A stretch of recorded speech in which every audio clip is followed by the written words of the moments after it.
আসসালামু আলাইকুম, সবাই কেমন আছেন? শুভ সকাল। আমিও আপনাদের বোন ভালো আছি। আশা করি দেশি মুরগি তরকা লাগবে, আসেন নিয়ে যেতে পারেন সকালবেলা।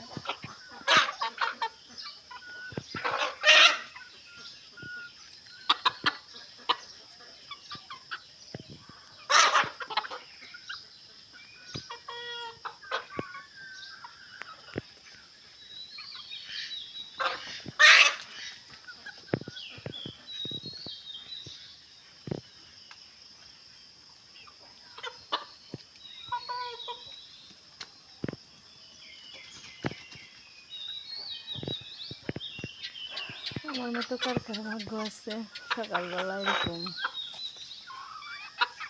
মুরগিকে আদর দিতে হয়, হাঁসের আদর দিতে হয়, হাঁসের ছোটো বাচ্চার আদর দিতে হয়। এটা ভোর সকালে উঠতে হয়। হাঁস মুরগি ছাড়তে ছাড়তে নিম্নে আধা ঘন্টা লাগে। প্রথমে বাচ্চাদেরকে দিই আদর খাওয়াই, তারপর বড় হাঁসটা ছাড়িয়ে দিলাম দেখলেন, তারপরে ছোটো বাচ্চা, তারপর ছোটো মুরগির বাচ্চার মা একসাথে দিলে তার খাওয়া হয় না। এরকম ভাগ্য কয়জনের আছে?